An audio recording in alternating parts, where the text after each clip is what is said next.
Bonjour, nouvelle émission, la 8e. Cette fois, vous serez un petit peu déjoué, amené ailleurs que dans les créatures. Curieusement, ce si beau cantique de Frère Soleil, qui a des répercussions sur les éléments de la nature aujourd'hui et qui a inspiré l'encyclique de Pape François, nous présente quelque chose qui ne fit pas dans le décor de la nature.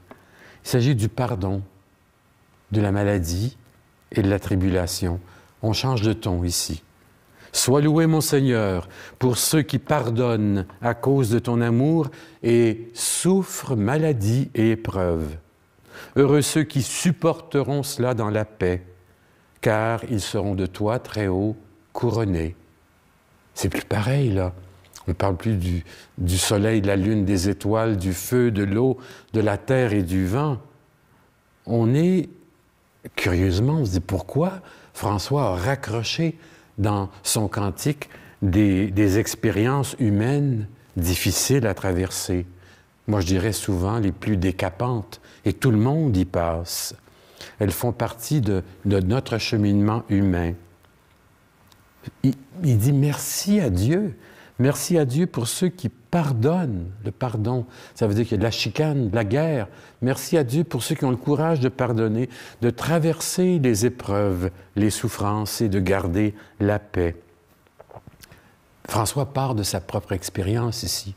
3 situations qui sont très proches et qui sont liées à ce qu'il a appris dans sa vie. Des expériences difficiles. Mais ce qui fait sortir de ce mal, c'est à cause de ton amour. Ici, il y a une confusion. On ne sait pas c'est qui aime. Est-ce que c'est à cause de l'amour qu'on a pour Dieu ou si c'est à cause de l'amour que Dieu a pour nous? C'est pas grave, mais il y a une bénédiction dans cette strophe. Heureux les personnes qui vont pouvoir supporter tout cela dans la paix. Il y a comme un chemin d'arrivée, un aboutissement.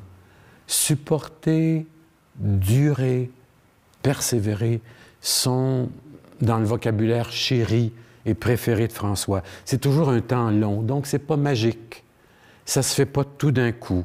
Faire la preuve de sa foi dans l'épreuve. Preuve, épreuve, un jeu de mots. Et tout est là pour François. Le pardon. 3 mois avant de mourir, il y a une chicane épouvantable entre le maire d'Assise et l'évêque. Tellement qu'un excommunie l'autre, l'évêque excommunie le maire de la ville, le podestat, et le podestat, lui, dit aux gens, « Allez pas donner des offrandes à l'évêque ». Une sorte de chicane qui prend des proportions très concrètes où les gens sont en conflit ouvert. C'est une chicane publique. François entend parler de ça, mais il ne peut pas sortir, il est malade. Il entend que ce conflit a besoin d'être résolu. C'est comme si ça fait appel à tout ce qui n'est pas réglé, à nos besoins de pardon dans notre vie. La guerre est ouverte.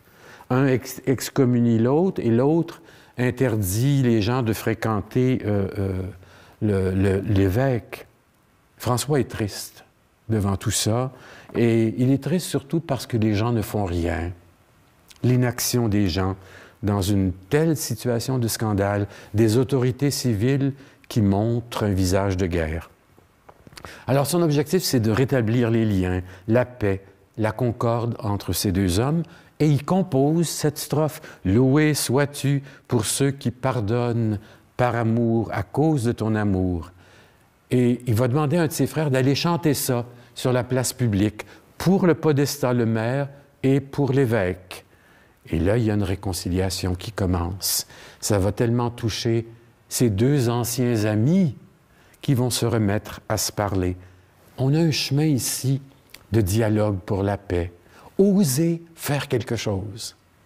Oser, si on ne peut pas, par des intermédiaires, faire en sorte qu'il y ait un miroir, qu'on fasse juste dire, étaler, sans juger, sans condamner, qu'il y a une voie possible pour que les cœurs se rapprochent. Une bénédiction. Heureux ceux qui... Alors François, il a un objectif et il réussit son objectif. Il y a aussi l'épisode qu'on connaît, ça fait partie de la légende, une ville de Gubbio, où on disait qu'il y avait un méchant loup qui mangeait les brebis et qui s'attaquait aux gens.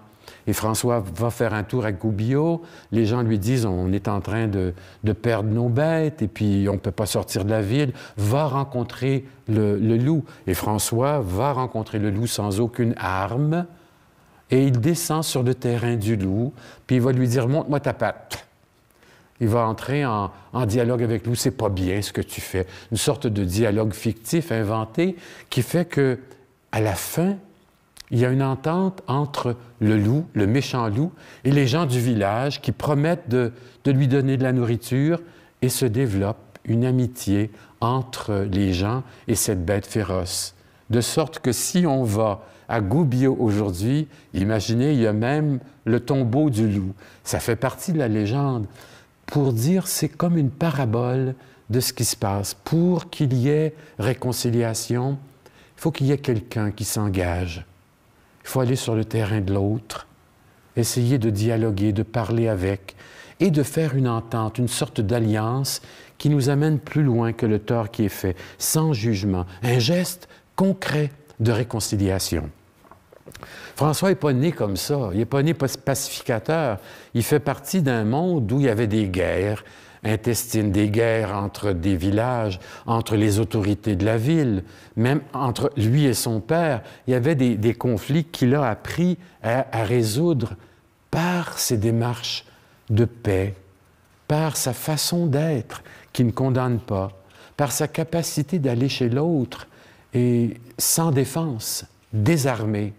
C'est la même chose quand il est allé visiter le musulman, le grand chef musulman en Orient.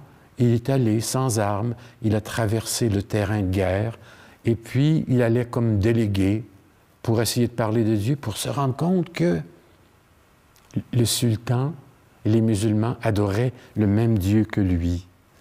François comprend que le pardon vient de Dieu et on voit ça dans ses écrits. De qui est tout pardon, toute grâce, toute gloire. Et il le dit pour tous les gens qui veulent suivre l'Évangile. Nous aussi, on doit pardonner. On a ça dans une de ses prières. Et pardonner comme Jésus. L'autre chose, c'est que dans le pardon, il y a de la miséricorde. Et François découvre que la miséricorde, pour vous et moi, ça commence par les yeux. Avant de se changer la mentalité et le cœur, c'est je vois l'autre que j'aime pas, ou que je dénigre, ou que je juge, ou que je mets de côté. C'est mes yeux qui voient et me mettent souvent dans des situations d'exclusion, de rejet, de changer de côté de rue pour ne pas le voir, de ne pas répondre à la porte. La conversion commence par les yeux. Quand j'étais dans les péchés, quand je ne vivais pas pour Dieu, disait François dans son testament, la vue des lépreux m'était insupportable. C'était une répulsion. Les malades, les lépreux étaient une cause de lever le nez. Et là, Dieu l'amène sur leur terrain, les lépreux, et il les serre et il les soigne.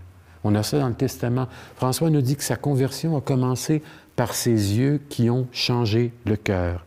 Il va même dire, c'est tellement important, si quelqu'un qui te voit qui est dans les péchés, puis il doit voir dans tes yeux. Si un frère, aucun frère qui a péché, quand il aura pu pécher, après avoir vu tes yeux, qu'il ne s'en aille jamais sans ta miséricorde. Ça commence par les yeux. Et la paix sociale, la paix relationnelle, fraternelle, la paix entre nations commence par ces petites démarches.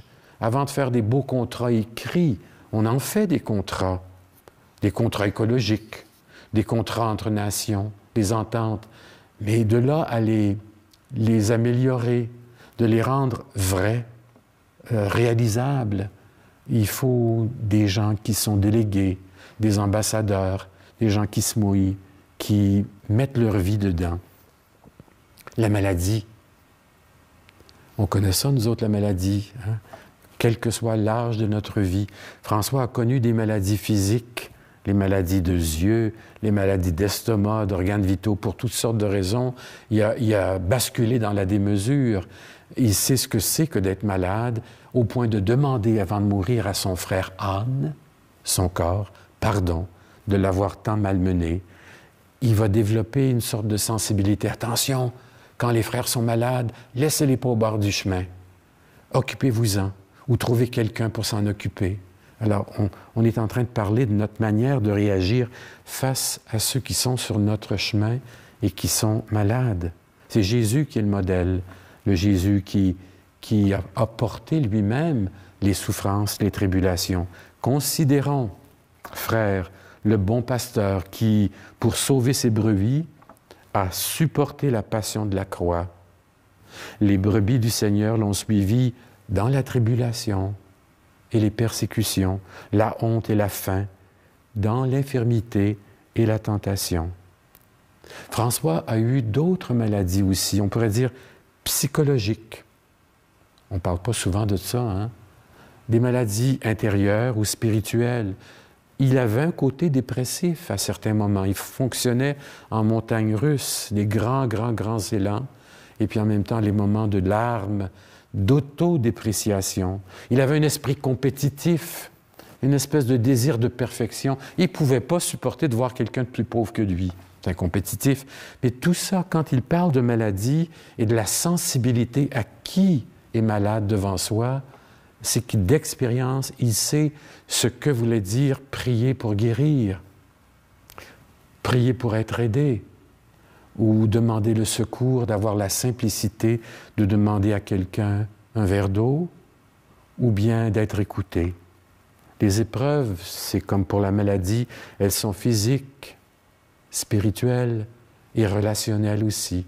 François a vécu le rejet de ses frères, ses propres frères qui ont parti un mouvement avec lui, est arrivé un temps où ils ont dit « Mais t'es dépassé, on est rendu beaucoup plus loin, on est plus important, il y a toutes sortes de monde important qui rentrent dans la communauté. Au fond, retourne aux oignons d'Égypte, retourne à ta vie antérieure, retourne aux soins des lépreux. » François, il connaît l'épreuve, donc quand il dit « Ceux qui supportent ça, ils sont heureux, par amour pour Dieu. » Regardons nous autres ce qu'on affronte en temps de pandémie, en temps de grande transformation sociale, où notre société, notre monde ne sera plus jamais pareil. La peur qui vient avec la pandémie. L'autre est une source de peur pour nous, que ce soit dans la rue, au marché, au bureau du médecin, à l'hôpital. L'autre est une menace, peut-être un ennemi qui nous donne sa contagion, une contagion éventuelle. Une sorte de lépreux, un peu comme pour François, quelqu'un dont on se recule, qu'on ne veut pas toucher, qu'on ne veut pas voir, fréquenter, même pas regarder. La crise pandémique augmente cette peur et c'est pas fini. Comment on va travailler avec ça? Parce qu'on a besoin de se replier sur la sécurité de sa maison, son petit confort social, là où on a érigé un mur de protection. Ça touche tous les niveaux de la société, de l'Église, qu'on parle du monde de l'éducation, du monde des sports, du commerce, de l'économie, de la politique. Tout ça est en train de vivre de grands bouleversements et il ne faut pas se décourager. Il faut voir mais comment s'exprime la vie et le sens du bien commun là-dedans. Mais entre-temps, la communauté, notre maison commune, pour parler comme le pape François, elle est morcelée, elle est en morceaux, elle est dans des cases, comme à la grande église ici. Les bancs sont marqués et on a la distance du 2 mètres.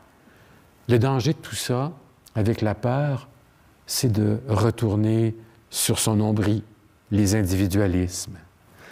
La pandémie est, comme épreuve, la fragilité psychologique. C'est énorme quand les nouvelles nous disent c'est l'augmentation des antidépresseurs, et pas rien que pour les personnes âgées ou d'âge mûr, pour les étudiants de cégep ou d'université. On a recours à plus de psychologues et les antidépresseurs parce que l'isolement, et là on montre qu'on n'est pas juste grégaire, qu'on est des êtres relationnels, ça nous est enlevé. Zoom ne suffit pas. Skype ne suffit pas. Le téléphone est important, mais c'est l'autre devant soi qui est une source de relèvement, de vie. Et ça nous manque.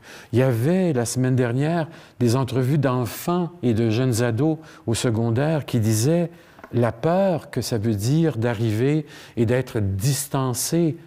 Il y a comme une sorte de fragilité qui décourage, qui enlève le goût de se lever le matin.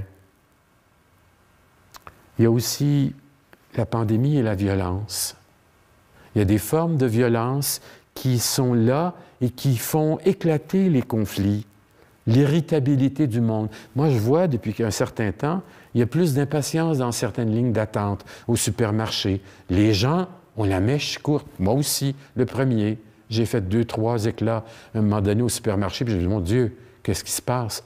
Je n'étais pas de même avant. On est comme pris, on doit réapprendre à vivre avec une forme d'insécurité.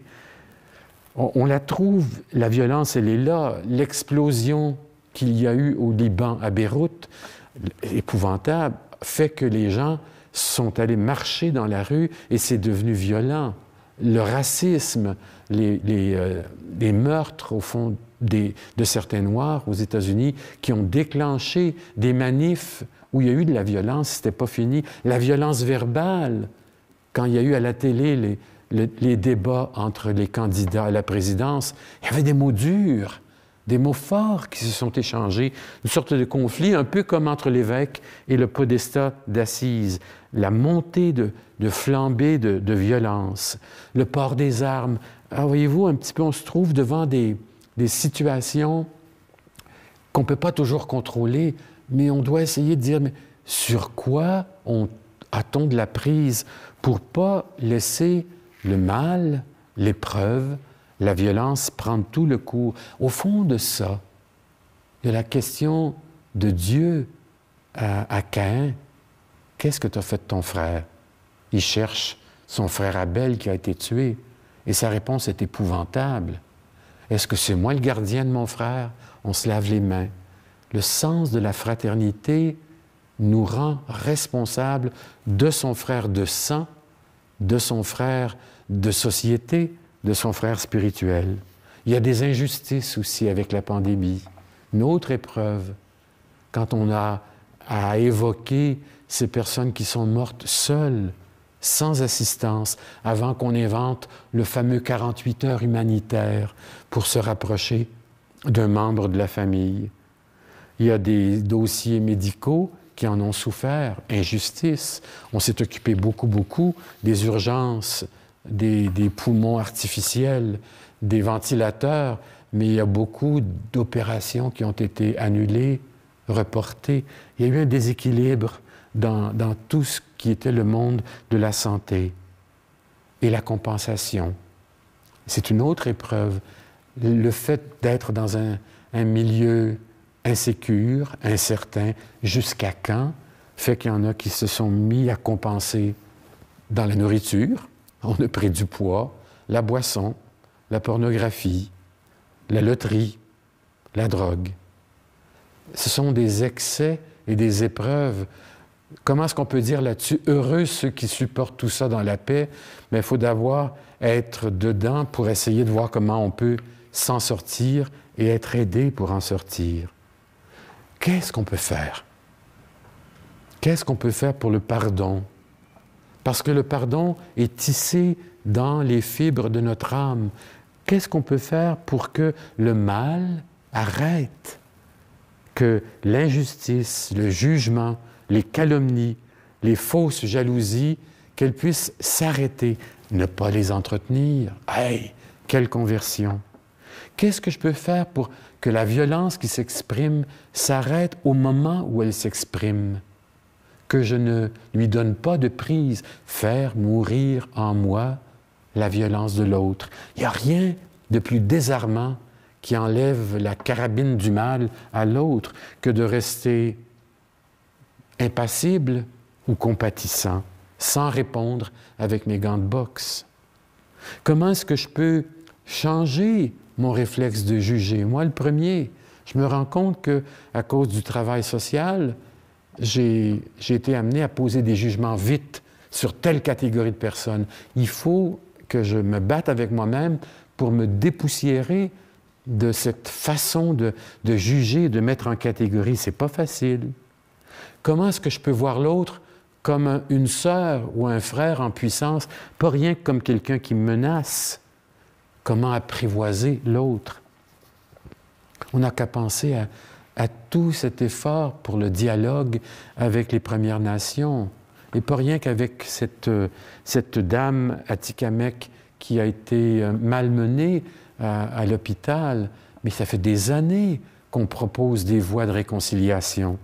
Au Canada, il y a eu une enquête qui s'appelait « Commission de vérité et de réconciliation » en 2008. Et dans cette commission, on disait qu'il y a eu un génocide culturel avec les peuples des Premières Nations en les envoyant dans des pensionnats, en les privant de leur culture, de leurs liens familiaux, de leur capacité de retourner chez eux. Et cette commission a fait 94 résolutions, 94 appels qui n'ont pas été écoutés jusqu'au bout, encore aujourd'hui. Voyez-vous, la réconciliation, elle est personnelle, interrelationnelle, mais elle est aussi sociale, elle est au plan provincial et politique. Il y a des églises qui ont inventé des ateliers pour guérir, des ateliers de réconciliation. La maladie, on parlait des épreuves de la vie, de la violence, tout ça, mais la maladie, on passe tous à travers la maladie, et même les êtres en bonne santé finissent à un moment donné par être acculés aux limites de leur corps. Comment est-ce que je peux traverser la maladie? Si je la traverse en maudit, ou toujours en me rebellant, je m'enlève une énergie de guérison, bien sûr. Avoir la simplicité de demander de l'aide, d'être capable de chercher des solutions, des personnes qui sont soit des aidants ou des réseaux de support et de solidarité. Imaginez que COVID a contaminé 41 millions de personnes sur la planète. 28 millions de personnes se sont rétablies. Et on dit qu'actuellement, 1 million de personnes sont décédées. 1 400 000. Ça, ce sont les chiffres les plus derniers immédiats. Il y a encore des gens qui sont en instance de guérison. On attend, on ne peut pas se prononcer. Mais la maladie, elle est là à grande échelle mondiale ou dans notre petit corps, cancéreux, diabétique, dépressif. Comment je vis ça? Ceux qui sont les chanceux et les chanceuses parmi nous vont développer une attitude d'intériorité, de chercher à méditer, à prier, à changer leur manière de vivre, à se tenir avec des gens positifs, exclure les négatifs, à faire du yoga, à travailler à des choses qu'ils ou qu'elles aiment. Comment est-ce que je peux, dans mes moments d'arrêt, de méditation, porter la maladie des autres aussi? Comment est-ce que je peux accepter, accueillir ma maladie s'il n'y a plus rien à combattre? Et pas rien que la maladie, mon vieillissement et le fait de ne pas savoir ce qui vient. C'est la résilience, mais c'est le fait d'en faire une sœur comme pour parler, comme pour François. Comment aider? Ah, ça c'est fort. Les aidants naturels qui sont à bout de souffle, les travailleurs de première ligne qui n'en peuvent plus, ils ont leur cri. Comment aider les gens à faire des haltes, à se reposer? Ça peut être un téléphone, ça peut être « Viens, si tu peux passer du temps chez moi » ou « Je vais aller te visiter ». Mais il y a quelque chose à faire. La maladie, quelle est ma façon de me situer devant mes limites physiques, ma maladie? Est-ce que c'est une bénédiction dedans? Est-ce que je peux dire que ça m'amène vers un surplus de paix? Les épreuves des autres. Comment est-ce que je peux développer ma capacité d'encourager, de réconforter? Ça fait du bien se faire réconforter. Quelqu'un m'a compris.